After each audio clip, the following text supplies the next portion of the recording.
My name is Emily Carter, and if you had met me 20 years ago, you probably wouldn't have thought my life would become a story worth telling. I wasn't famous. I wasn't wealthy. I didn't come from an important family. I was just a woman living in Ohio, trying to build a good life with the man I loved. His name was Daniel. When I first met him, he didn't have much. Neither did I. We were both working ordinary jobs and trying to save enough money to make our future a little easier. Daniel worked as an HVAC technician. I worked at a small medical office. We rented a tiny apartment outside Dayton, Ohio. The apartment wasn't beautiful. The kitchen was so small that two people could barely stand in it at the same time. The carpet was old. The windows rattled whenever the wind became strong. And our heating system made a strange clicking noise every winter. But I loved that apartment. Because Daniel was there. And back then, Daniel loved me. I remember one rainy evening when we were sitting on the floor eating grilled cheese sandwiches. We couldn't afford a dining table yet.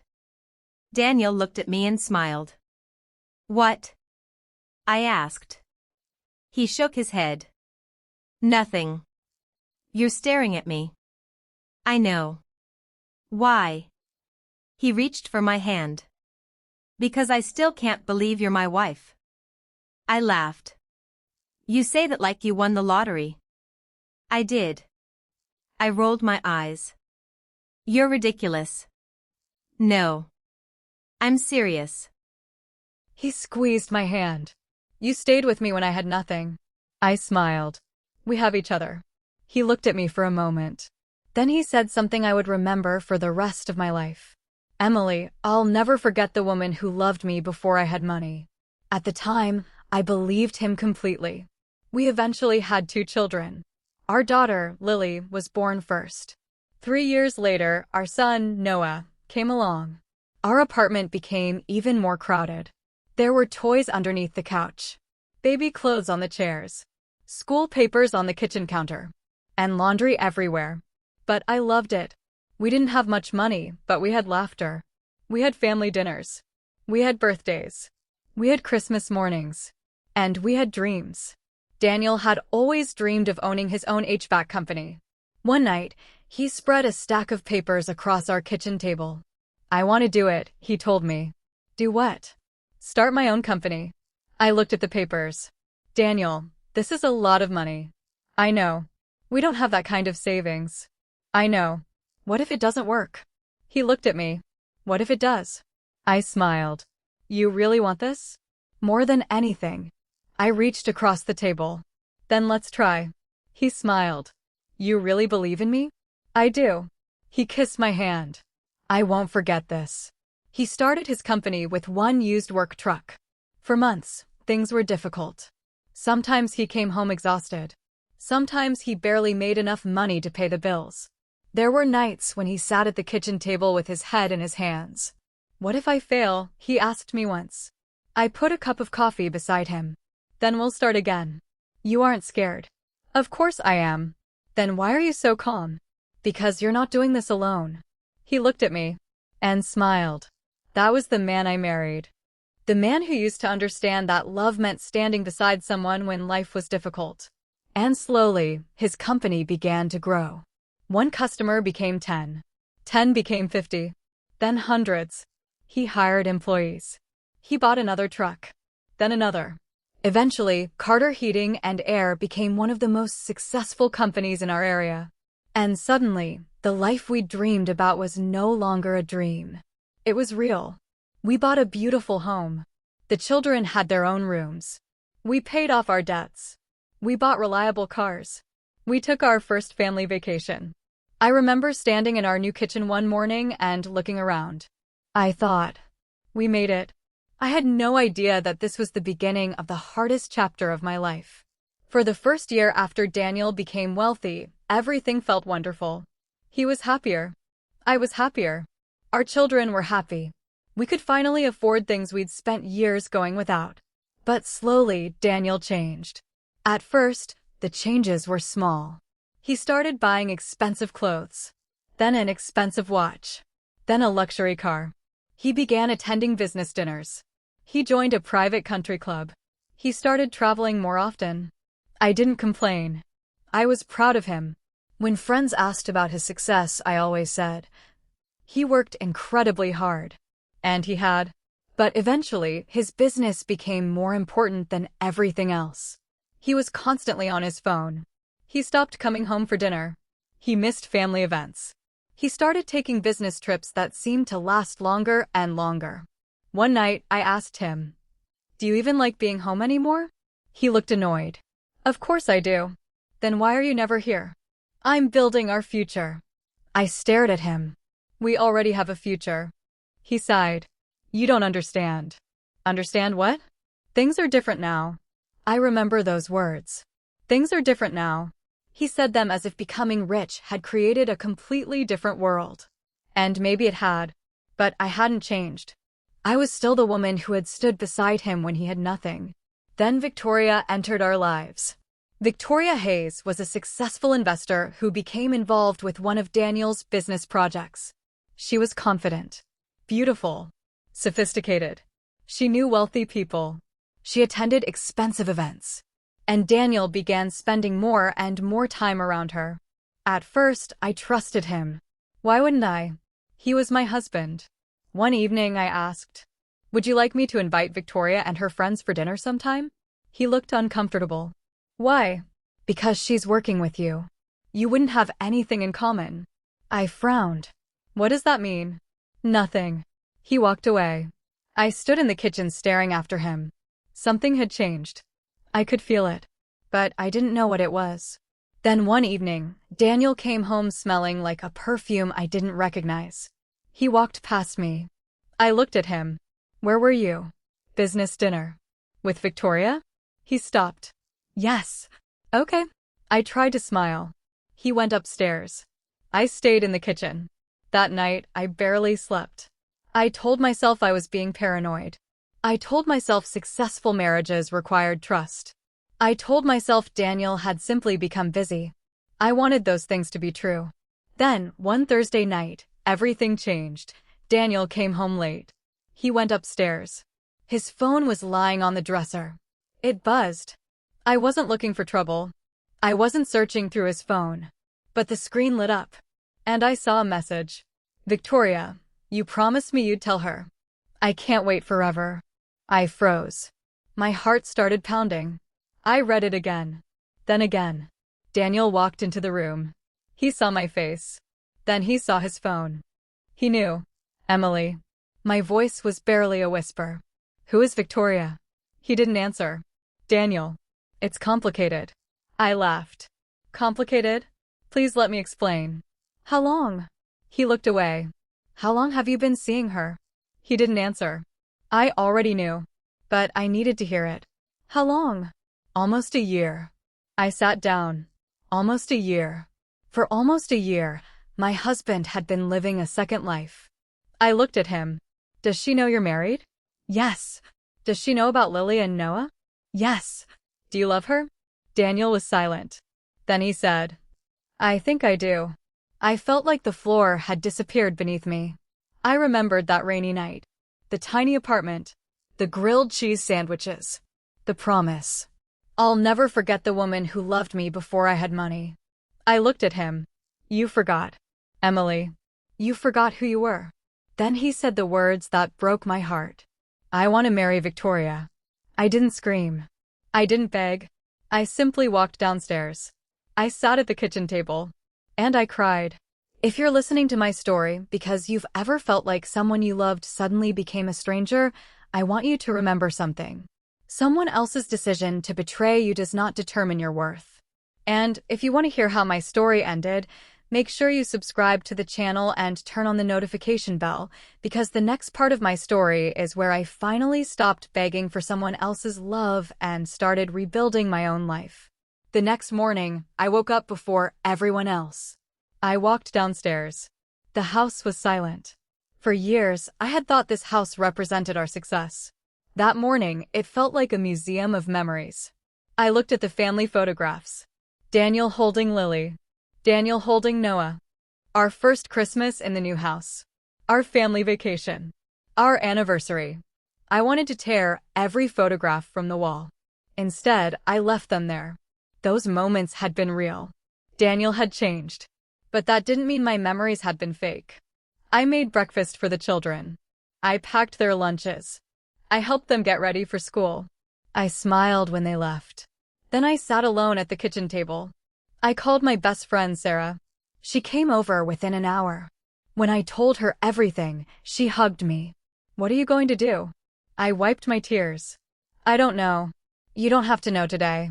I nodded. "But I know one thing." "What?" "I'm not going to beg him to stay." Sarah squeezed my hand. "Good." That afternoon, I contacted an attorney. I didn't want revenge. I didn't want to destroy Daniel. I wanted protection. I wanted fairness. I wanted security for my children. And most importantly, I wanted my dignity. Daniel moved into a luxury condominium. Victoria was waiting for him. He told me he would make sure I was financially comfortable. That sentence made me angry. "I don't need you to take care of me. I'm trying to do the right thing." The right thing would have been not to betray me. He looked down. "I know. The divorce took months. There were difficult conversations. There were lawyers. There were tears. There were days when I wondered if I would ever feel normal again. But every morning I got up. I took care of my children. I went to work. I kept moving. Eventually, the divorce was finalized. I stayed in our family home with Lily and Noah. Daniel kept his business interests. He married Victoria. Their wedding was enormous. I saw a photograph online. Daniel looked happy. Victoria looked beautiful. For a few minutes, I felt the old pain. Then I closed my phone. I had more important things to do. I had a life to rebuild. I started volunteering at a local nonprofit organization that helped families struggling with housing and employment. At first, I only volunteered a few hours a week. Then I became more involved. I discovered something. I was good at helping people. I understood what it meant to struggle. I understood what it felt like to be afraid of losing everything. I understood what it meant to start over. Within a year, I became a program coordinator. I had my own career, my own income, my own goals. And slowly, I began feeling like Emily again. Not Daniel's wife. Not the woman who had been left. Just Emily. One evening, I looked at myself in the mirror. I barely recognized the woman looking back. But for the first time in years, I smiled. I was going to be okay. I didn't know it yet, but Daniel was about to learn a lesson of his own. For a while, Daniel's new life looked perfect. Luxury dinners, business events, expensive vacations, new friends. Victoria loved that lifestyle. But money can hide problems. It can't solve them. Daniel's company began facing difficulties. A major contract disappeared. Then another. He had expanded too quickly. His expenses were enormous. And his new lifestyle was expensive. I heard about the problems through mutual friends. I didn't celebrate. I didn't want Daniel to suffer. He was still the father of my children. Then one evening, Daniel called me. "Emily, what's wrong?" "I lost one of my biggest contracts. I'm sorry. I may have to close one of the locations." I was quiet. I don't know what I'm doing anymore. I knew that feeling. I'd felt it after he left. But I had learned to keep going. "You'll figure it out." "How can you be so calm?" I smiled sadly. "Because I had to learn how." He didn't answer. Then he said, "Emily, I'm sorry." I closed my eyes. "I know. No. I mean it. I know. I didn't understand what I had. I didn't say anything. I thought money made me better." My voice was quiet. "Money doesn't make someone better." "I know. You were already successful before the money." "How?" "Because you were loved." He became silent. Then the call ended. Months passed. His company continued struggling. Eventually, Daniel sold his sports car. Then his luxury condominium. Then several investments. Victoria became unhappy. One evening, she left. Daniel was alone. The man who had once believed he could have everything now had almost nothing. But something unexpected happened. He began spending more time with his children. He showed up at Noah's basketball games. He attended Lily's college events. He called them regularly. He helped with homework. He stopped making promises he couldn't keep. He simply showed up. And slowly, the children trusted him again. One afternoon, Noah asked me, "Mom, Dad seems different." I smiled. People can change. Do you think he's sorry? I think so. Do you forgive him? I thought about it. Forgiveness takes time. That was the truth. I didn't forgive Daniel because he lost his money. I didn't forgive him because Victoria left. I forgave him because I didn't want his choices to control my heart forever. There is a difference between forgiving someone and allowing them back into your life. I could forgive Daniel without becoming his wife again. And that was exactly what I intended to do. 2 years after our divorce, Daniel lost his company. Not completely overnight. It happened piece by piece. Employees left. Contracts disappeared. Investors demanded their money. Eventually, the company was gone. Daniel moved into a modest apartment. He found a job managing operations for another company. It wasn't glamorous. It wasn't the life he once wanted. But it was honest. One Sunday afternoon, he called me. "Can I meet you?" "Why?" "I need to apologize." I agreed. We met at a quiet coffee shop. When Daniel walked in, I barely recognized him. Not because he looked terrible. Because he looked humble. He sat across from me. I lost everything. I nodded. I heard. I lost the company. I know. Victoria left. I didn't respond. "I thought you'd be happy." I looked at him. "I never wanted you to suffer." "Why?" "Because I loved you." He looked down. "I don't deserve that." "Maybe not." He smiled sadly. "I finally understand." "What?" "I spent years thinking you were part of the life I had outgrown." I listened. "But you were the person who helped me build that life." I didn't answer. "You worked extra hours." I nodded. "You took care of the kids." I nodded again. "You believed in me when nobody else did." I looked at him. "And I betrayed you." "Yes." He swallowed. "I can't change it." "No. But I can change what I do from now on." That mattered to me.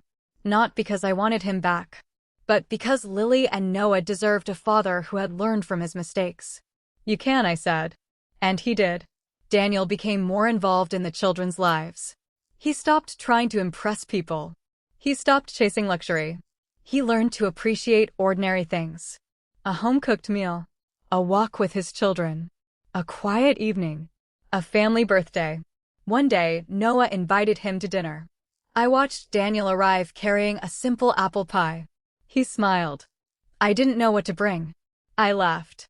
"You remembered the pie." He smiled. "I remember a lot of things now."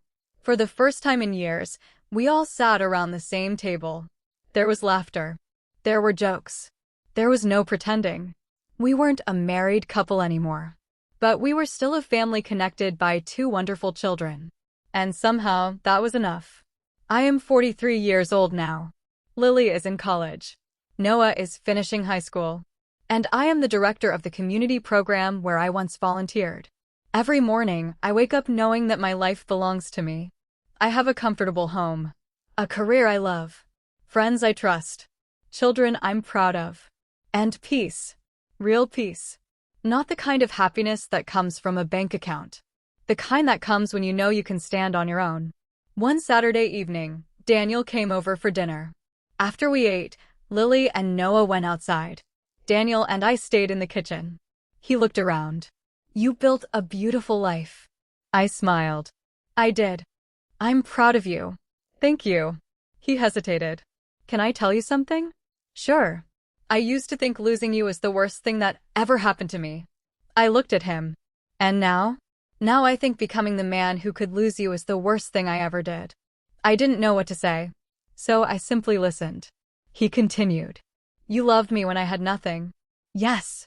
"You never asked me for luxury." "No." "You only wanted me to be your husband." "Yes." I forgot that. I nodded. "But I remember now." I looked toward the window. "Daniel?" "Yes. I don't regret everything." He looked surprised. "How can you say that?" "Because Lily and Noah came from our marriage." He smiled. "And because I became stronger." He nodded. I wish you hadn't needed to become strong because of me. So do I. We both laughed. Then he stood. Before leaving, he turned around. Emily? Yes. Do you remember our first apartment? I smiled. The terrible heater? He laughed. Yeah. And the tiny kitchen? Yeah. And the grilled cheese? Exactly. I smiled. We were happy. We were. We had almost nothing. He looked at me. But we had each other. I nodded. That's what you forgot. He lowered his head. I know. He walked toward the door. I watched him leave.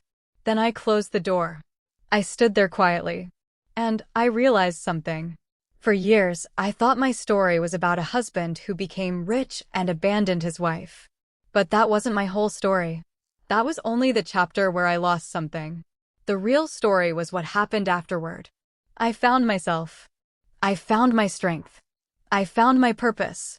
I learned that someone else's betrayal doesn't define your value. I learned that forgiveness doesn't mean forgetting. And I learned that sometimes the most satisfying ending isn't getting the person who hurt you to come crawling back. It's reaching a point where you don't need them to. Daniel once promised he would never forget the woman who loved him when he had nothing. He forgot. But I didn't. I remembered the woman I was. The woman who believed in her husband. The woman who worked extra hours. The woman who raised 2 children. The woman who cried quietly at night but still got up the next morning. The woman who thought her life was over when her marriage ended. She was wrong. Her life wasn't over. It was beginning again. I didn't become bitter. I didn't spend my life trying to punish Daniel. I didn't spend years waiting for him to return. I built a new life. And that life was beautiful. Not perfect. But mine. If you're listening to my story and you've ever felt like your life fell apart because someone you loved made a choice you didn't deserve, please remember this. You are not finished. Your story isn't over because someone walked away. Sometimes the ending you feared becomes the beginning you desperately needed. And if my story gave you even a little hope, subscribe to this channel and turn on the notification bell so you can hear more emotional stories like mine. Because sometimes, the people who hurt us teach us the greatest lesson of all. You can lose someone you love and still find your way home to yourself. That was my story. And for the first time in my life, I wasn't waiting for someone else to give me a happy ending. I had created my own.